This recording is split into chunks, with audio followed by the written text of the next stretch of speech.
अस्सलाम वालेकुम वरहमतुल्लाहि वबरकातुहू। उम्मीद करती हूँ कि आप सब खैरियत से होंगे।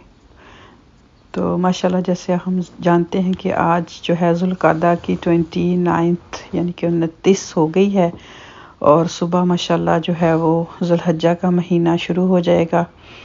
तो मैंने सोचा कि कुछ चीज़ें जो हैं वो याद करवा देती हूँ जो कि आज के करने के काम हैं, उनके बारे में, कि हमें अपने बाल नाखून जो है वो तराश लेने चाहिए आज। उसके बाद फिर इंशाल्लाह 10 दिन जो है इन दो कामों को ना करना बेहतर है, अगर मजबूरी ना हो तो। मोस्टली तो यही हम सुनते आए हैं कि जी जिन्होंने कुर्बानी करनी होती है उनके लिए ये चीज़ ज़रूरी होती है ना। तो लेकिन ज़्यादा बेहतर और पसंदीदा यही है कि हम सभी इस सुन्ना को फॉलो करें और चंद दिन हैं इन दो कामों को करने से परहेज़ करें, और अपने बच्चों के भी अपनी भी ये सारे दो काम जो हैं वो आज मग़रिब से पहले आप कर लें। तो यही मकसद था मेरा आज का अभी जो मैसेज छोड़ने का। बाकी इंशाल्लाह फ्यूचर में नेक्स्ट 10 डेज़ में हम बात करते रहेंगे। बहुत ही प्यारे दिन हैं और बहुत ही कीमती लम्हात होंगे, और हम इसमें अपनी जो है वो अच्छी से इंशाल्लाह प्लानिंग करेंगे, क्योंकि जब हम किसी चीज़ की प्लानिंग कर लेते हैं तो फिर हम उसको अच्छे से जो है वो फिर डन करते हैं। लेकिन अगर फिर बस हम सोचते ही रहते हैं अच्छा ये करना है वो करना है, बहुत सारी प्लानिंग होती है, लेकिन फिर क्या है कि जब एक गोल सेट नहीं करते, एक स्केल नहीं बनाते अपनी हुकूकुल इबाद और हुकूक अल्लाह का, तो फिर बहुत सारी चीज़ें जो हैं वो हमारी रह जाती हैं। तो इनकी अहमियत बहुत ज़्यादा हम सब जानते हैं। जैसे कि सबसे पहला काम तो इन दिनों में हज का है। अल्लाह सुब्हानहू तआला जैसे फरमाते कि जिसको अल्लाह ताला इस्तिताअत दे, फिर वो अल्लाह के घर का जो है वो विज़िट ज़रूर करे। फिर इसके बाद माशाल्लाह दूसरा ऑप्शन हमारे पास कुर्बानी का आ जाता है कि अगर आपके पास गुंजाइश है, तो आजकल ये भी बहुत हो गया है कि गुंजाइश तो है लेकिन बस वो बहुत सारा स्ट्रगल से बचने के लिए जी ऐसे ही बस हम गरीबों को दे देते हैं, ये कर देते वो कर देते। नहीं, हमें कुर्बानी का एहतमाम भी करना चाहिए इब्राहीम अलैहिस्सलाम की सुन्ना को ज़िंदा करने के लिए। फिर ये दो काम तो हैं, ये हम सब जानते हैं, माशाल्लाह बचपन से हम सुनते आ रहे हैं। लेकिन अगर इन दोनों कामों को करने की हिम्मत नहीं है या किसी रीज़न से हम नहीं कर पाते, तो फिर इन 10 दिनों को किस तरह हम मज़ीद जो है वो फ़ायदा उठा सकते हैं। छोटे छोटे काम हैं, जैसे कि ज़्यादा से ज़्यादा अल्लाह सुब्हाना ताला की हम्दो सना, तकबीरात, अल्लाह का बहुत ज़्यादा ज़िक्र, सुबह शाम के अस्कार की पाबंदी, नवाफिल की पाबंदी, क्योंकि अगर सारा साल गफलत में गुज़र गया है, चाहने के बावजूद भी हम नहीं कर पाए, नमाज़ों में कमी है, सिर्फ फ़राइज़ ही पढ़ते रहे, तो फिर इन दिनों में हम इस कमी को पूरा कर सकते हैं। अल्लाह सुब्हाना ताला को इस जो भी काम इन दिनों में इस महीने में किए जाएंगे वो बहुत ज़्यादा महबूब हैं।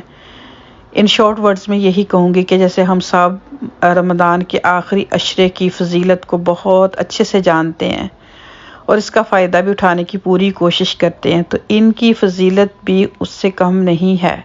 तो जिस तरह हम अपनी एनर्जी नवाफिल में, रोज़े रखने में और बाकी कामों में लगाते हैं, तो हम इसमें भी ऐसा करके वो अजर पा सकते हैं। अगर किसी की सम रीज़न वो काम वो नहीं कर सका, रमज़ान जो गुज़र गया, तो अब ये 10 दिन हमें मिल रहे हैं, तो इसमें हम पॉइंट वाइज अपनी एक लिस्ट बना लें तो दो की कि मैंने क्या करना है, मैंने अपनी मॉर्निंग का आगाज़ कैसे करना है। फिर मैं साथ साथ जहन में रहे हुकूक अल्लाह के साथ साथ हुकूकुल इबाद जो हैं वो भी हमसे सवाल होगा, तो उनको भी करना है। बाकी अगर आप तहज्जुद पढ़ते हैं तो बहुत अच्छी बात है, अगर नहीं पढ़ते तो इन 10 दिन में एहतमाम कर लें। थोड़ी देर पहले फजर से उठ जाएं, अल्लाह ताला का ज़िक्र करें, अल्लाह ताला से दुआ करें। अल्लाह सुब्हाना व ताला उस वक्त अपने बंदों को पुकारते हैं कि कोई है जो मुझसे मांगे और उसको मैं दे दूं, कोई है सवाली کوئی ہے جو مجھ سے معافی مانگے تو میں اس کو معاف کر دوں، تو لیکن کیا ہوتا ہے اس وقت بندے سو رہے ہوتے ہیں۔ تو اس طرح بہت سارے کام ہیں۔ پھر دوسرا یہ ہے کہ دعاؤں کو دیکھ لیں، اگر آپ کو یاد ہے مسنون دعائیں ہیں یا پھر قرآنی دعائیں ہیں، ان کو پک کر لیں کہ یہ جو یاد نہیں ہے ان کو یاد کر لیں۔ پھر اسی طرح آپ قرآن کا کوئی حصہ یا کوئی سورہ لے لیں، اس کو آپ اپنے لیے گول سیٹ کر لیں کہ اس کو میں نے ان دنوں میں یاد کرنا ہے۔ سورہ بقرہ کی آخری 2 آیات ہیں، پھر اسی طرح سورہ آل عمران کی آخری 10 آیات ہیں، پھر اسی طرح سورہ مومنون کی جو ہے وہ پہلی 11 آیا، بہت اچھا ریمائنڈر۔ انشاءاللہ میں کوشش کروں گی کہ انہی دنوں میں سورہ مومنون کی جو پہلی 11 آیا ہے ان پہ بات کروں آپ کے لیے۔ اور اس طرح یعنی کہ ہر ایک کا اپنا اپنا ایک ہے کہ اس کی میموری کیسی کام کرتی ہے، کتنا ٹائم ہے۔ تو یقین کریں کہ جب انسان کسی چیز کا ارادہ کر لیتا ہے نا، تو پھر اللہ سبحانہ تعالیٰ سے دعا کرتا ہے سچے دل سے، تو اللہ سبحانہ و تعالیٰ اس میں پھر آسانی فرما دیتے ہیں۔ تو آج کی بات جو ہے وہ میں یہیں پہ انشاءاللہ کمپلیٹ کروں گی، اور نیکسٹ میرے لیکچر میں انشاءاللہ ہم ذو الحجہ پہ مزید بات کریں گے۔ ان دنوں سے ہم کس طرح فائدہ اٹھا سکتے ہیں اس پہ بات کریں گے۔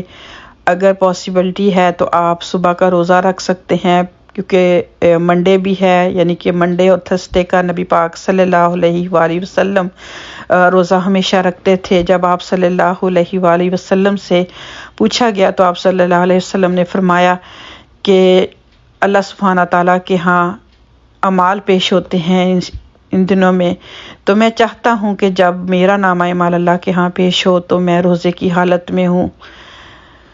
تو پھر ذو الحجہ کی فرسٹ بھی ہے اور پھر منڈے بھی ہے، پھر اس طرح تھرسڈے کا روزہ مطلب ان میں کنٹینیو 10 روزے بھی رکھ سکتے ہیں، 2 روزے منڈے اور تھرسڈے کا اہتمام۔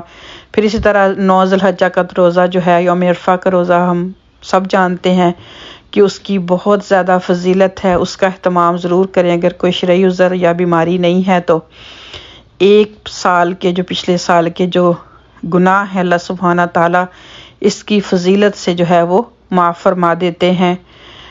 تو اپنا بہت خیال رکھیے گا، انشاءاللہ جلد کسی اچھی بات کے ساتھ حاضر ہو جاؤں گی۔ السلام علیکم ورحمۃ اللہ وبرکاتہ۔